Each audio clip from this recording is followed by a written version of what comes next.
Hello students, welcome back to Padida. So 12th standard chemistry compulsory question upload பண்ணுங்க அப்படின்னு சொல்லிட்டு பல பேர் கமெண்ட் பண்ணிட்டு இருந்தீங்க. லீவ்ல கொஞ்சம் வேற ஒர்க்ல பிஸியா இருந்ததால பண்ண முடியல. பட் எனிவேஸ் உங்க லாஸ்ட் 5 years கவர்மெண்ட் கண்டக்ட் பண்ண question paper first mid term quarterly second mid term half yearly revision exam 1 revision exam 2ன்னு சொல்லிட்டு பிளஸ் 5 வருஷத்தோட public exam chemistry question paper இதுல இருந்து வந்த கம்பல்சரி கொஸ்டின்ஸ் சம்ஸ் எல்லாத்தையும் வந்து பார்த்தீங்கன்னா இந்த வீடியோவில் லிஸ்ட் பண்ணுறேன், ப்ரிப்பேர் பண்ணுங்க. சென்டம்க்கும் நம்ம ட்ரை பண்ணலாம். ஆல்ரெடி நம்ம வந்து chapter wise important question upload பண்ணியிருந்தேன். அதை பார்த்தீங்கன்னா டெஃபினட்டாக 90+ தாண்டிடலாம். பட் இந்த இம்பார்ட்டன்ட் கொஸ்டின்ஸும் வந்ததுன்னா வரும், நம்புவோம்.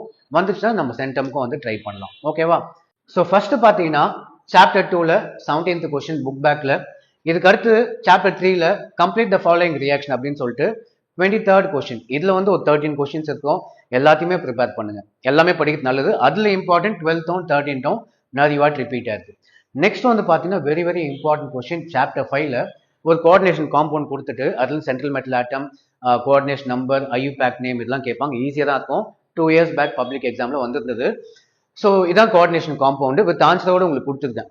இதில் சென்ட்ரல் மெட்டல் ஆட்டம்னா என்ன அப்படின்னு கேட்பாங்க. ரொம்ப ஈஸி. இதில் ஃபர்ஸ்ட் ஒன் தான் வந்து சென்ட்ரல் மெட்டல் ஆட்டம். இங்கே பிடின்னு போட்டிருக்கா, அதை அப்படியே எடுத்து எழுதிக்கோங்க. பிடி உங்களுக்கு என்ன எலமெண்ட் தெரிஞ்சு அதை எழுதிக்கோங்க. பிளாட்டினம் இல்லை வெறும் பிடின்னு போட்டால் கூட ஓகே. அதுக்கு அடுத்து லிகண்ட் என்னன்னு கேட்பாங்க. அதுவும் சிம்பிள் தான். லிகண்ட்னா பிராக்கெட்ல இருக்கிறது லிகண்ட். இந்த காம்பவுண்ட்ல எது பிராக்கெட்ல இருக்கு? இந்த NH3யும் NO2வும் அதை எழுதிக்கோங்க. அவ்வளவுதான், முடிஞ்சு போச்சு. நெக்ஸ்ட் கோஆர்டினேஷன் நம்பர்னா எவ்வளோ லிகண்ட்ஸ் இருக்கு அப்படின்னு நம்ம செக் பண்ணி பார்க்கணும். இதுல எது லிகண்ட்? பிராக்கெட்ல இருக்கிறது லிகண்ட்னு சொன்னேன். இது எவ்வளவு இருக்கு? NH3 எவ்வளவு இருக்கு? 3 இருக்கு. NO2 1 தான். அப்ப 3 + 1 4. ஓகேவா? ஸோ கோஆர்டினேஷன் நம்பர் 4 அப்படின்னு எழுதிக்கலாம். Next IUPAC name. ஐயூபேக் நேமுக்கு வந்து உங்களுக்கு அந்த நாமன்கிளேச்சர் ரூல்ஸ் இதெல்லாம் தெரிஞ்சா ஐயூபேக் நேம் எழுதலாம். இப்போதைக்கு இதோட ஐயூபேக் நேம் நான் உங்களுக்கு கொடுக்குறேன், நோட் பண்ணி வச்சுக்கோங்க. Triamine chloro nitro platinum 2 chloride. Next coordination entity. இது ஈஸி. உங்களுக்கு ஐயூபேக் நேம் தவிர மீது எல்லாமே ஈஸி. கோஆர்டினேஷன் என்டிட்டினா இங்க ஸ்கொயர் பிராக்கெட் இருக்கா, அது உள்ள இருக்கிறது மட்டும் எழுதுங்க, வெளியில இருக்கிறது எழுதாதீங்க. ஸோ வெளியில ஸ்கொயர் பிராக்கெட் உள்ள இருக்கிறது மட்டும் எழுதணும், வெளியில இருக்கிறது எழுதாம விட்டீங்கன்னா அதான் வந்து கோஆர்டினேஷன் என்டிட்டி. இதே மாதிரி இன்னொரு எக்ஸாம்பிள் பார்த்துடலாம். இன்னொரு காம்பவுண்ட் அதே மாதிரி. இதுல சென்ட்ரல் மெட்டல் ஆட்டம் என்னது நீங்களே சொல்லுங்க பார்ப்போம். இந்த பிளாட்டினம். லிகண்ட் எது? NO2 H2O NH3. இது லிகண்ட் போட்டிருக்குமா? பிளாட்டினம் லிகண்ட்ஸ் வந்து. பட் இதுல அடிஷனலா டைப் ஆஃப் லிகண்டும் நம்ம மென்ஷன் பண்ணலாம். இப்போ ஜென்ரலா NO2 பாத்தீங்கன்னா மேல ஜென்ரலா NO2- அப்படின்னு போட்டிருப்பாங்க. ஸோ அப்போ இது வந்து நெகட்டிவ் லிகண்ட். நீங்க வெறும் லிகண்ட் மென்ஷன் பண்ணா போதும். பட் ஸ்டில் அடிஷனலா NO2 வந்து negative ligand. Water H2O neutral. இது நியூட்ரல் லிகண்ட். அதே மாதிரி அமோனியாவும் பாத்தீங்கன்னா மேல சார்ஜஸ்லாம் இருக்காது. ஸோ அமோனியாவும் வந்து நியூட்ரல் லிகண்ட் தான். ஓகே. இதுக்கு அடுத்து கோஆர்டினேஷன் என்டிட்டி.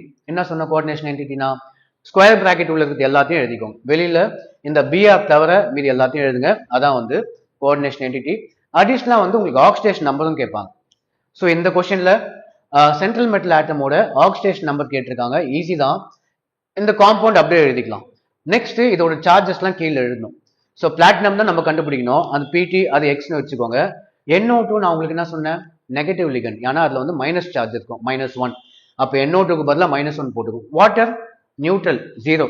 Ammonia neutral 0. BRலயும் பாத்தீங்கன்னா மேல மைனஸ் அப்படின்னு மென்ஷன் பண்ணிருப்பாங்க சில ரியாக்ஷன்ல. ஸோ BRன்றது பார்த்தீங்கன்னா நெகட்டிவ் அயான், -1 போட்டுக்கோங்க. ஈக்குவல் டு 0ன்னு போட்டுடணும். அப்ப என்ன இருக்கு? X -1 -1 equal to 0. ரெண்டு -1 அந்த பக்கம் போச்சுன்னா +1 +1 ஆயிடும். ஸோ 1 + 1 2. அப்ப oxidation number of central metal atom வந்து 2. சிம்பிள். கோஆர்டினேஷன் நம்பர் நீங்களே சொல்லுங்க பார்ப்போம். கோஆர்டினேஷன் நம்பர் தான் என்ன சொன்ன உங்களுக்கு? எவ்வளவு லிகண்ட்ஸ் இருக்கோ அதான் கோஆர்டினேஷன் நம்பர். இதுல எது ligand? NO2 H2O NH3. NO2 எவ்வளவு இருக்கு? 1 தான் இருக்கு. H2O எவ்வளவு இருக்கு? 1 தான் இருக்கு. NH3 எவ்வளவு இருக்கு? 2 இருக்கு. அப்போ டோட்டலா 4 இருக்கு. ஸோ இதான் வந்து coordination number. Very important question. Expect பண்ணலாம் நீங்க. ஈஸியாகவும் இருக்கும். நெக்ஸ்ட் போயிடலாமா? ஸோ லெசன் 5 மட்டும் ஆன்சரோட கொடுத்துருக்கேன்.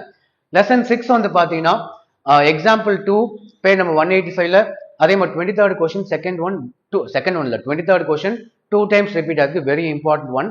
சில கொஸ்டின்ஸ்லாம் வந்து பார்த்தீங்கன்னா உங்களுக்கு சாப்டர் வைஸ் இம்பார்ட்டன்ட் கொஸ்டின் கொடுத்தேன்ல, அதுலேயே மென்ஷன் பண்ணியிருக்கேன். அதே மாதிரி இதுல வெரி வெரி இம்பார்ட்டன்ட் சம் பார்த்தீங்கன்னா calculate number of atoms in FCC BCC அப்படின்னு கேட்பாங்க. உங்களுக்கு சாப்டர் வைஸ் இம்பார்ட்டன்ட் கொஸ்டின்ஸ்லேயே கொடுத்துருப்பேன். அது மட்டும் இல்லாமல் பேக்கிங் எஃபிஷியன்சி இதுவும் 2 year எவ்ரி இயர். போன வருஷம் கேட்கல, ஆனா every year packing efficiency base பண்ணி 5 மார்க் ஒன்று கேட்பாங்க.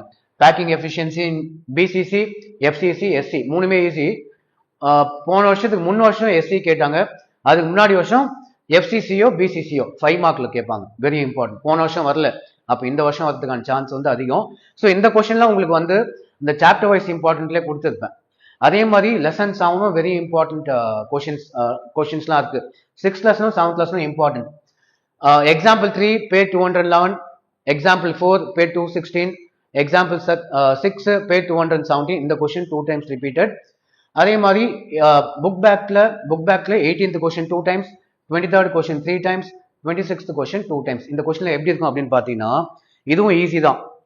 இந்த மாதிரி show that in case of first order reaction the time required for 99.9% completion அப்படின்னு இருக்கும். So time required for 99% completion, 20% complete in 20 minutes. இந்த கொஸ்டின்லாம் very very important question.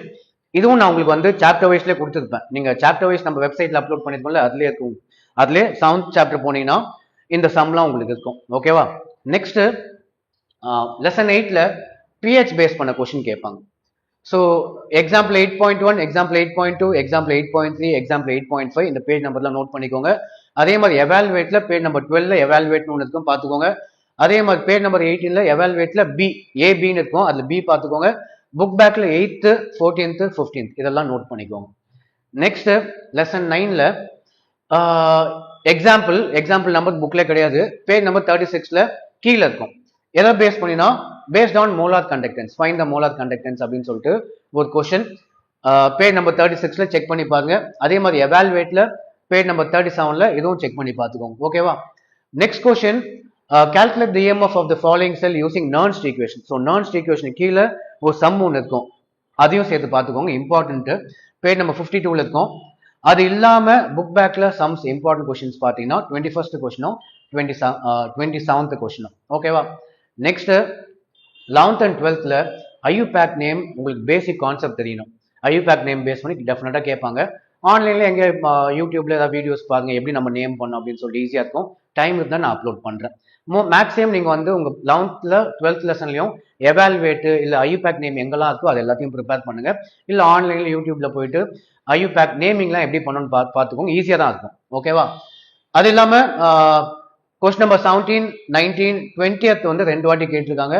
15th question IUPAC name base பண்ண question. அதே மாதிரி chapter 12ல second question. But ரெண்டுத்துலயும் IUPAC name base பண்ணதெல்லாம் நீங்க பார்த்துக்கிட்டா நல்லது. நெக்ஸ்ட் லாஸ்டா 13th லெசன். இதுல வந்து இதுவும் வெரி இம்பார்ட்டன்ட், 3 மார்க்ல கேட்கறாங்க இந்த கொஸ்டின்.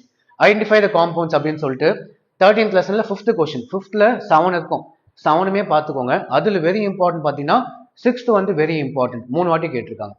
ஸோ இந்த டைப் ஆஃப் கொஸ்டின் 3 மார்க்ல கேட்கறாங்க. ஓகேவா?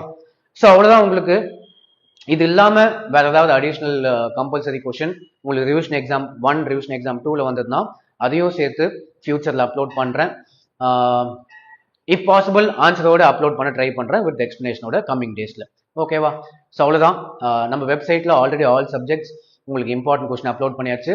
பிசிக்ஸ்க்கும் கெமிஸ்ட்ரிக்கும் கம்பல்சரி கொஸ்டின் அப்லோட் பண்ணியாச்சு. எல்லாத்தையும் பாருங்க. 90+ ஈஸி. கம்பல்சரியும் வந்ததுன்னா சென்டமும் வந்து நம்ம பாசிபிள். பிசிக்ஸ் கெமிஸ்ட்ரியில் மற்ற சப்ஜெக்ட்லாம் பாட்னி, ஜுவாலஜி, பயாலஜி, கம்ப்யூட்டர்லாம் சென்டம் வந்து எப்பவுமே பாசிபிள் தான், கவலைப்பட தேவையில்லை. ஸோ அவ்வளோதான். தேங்க்யூ.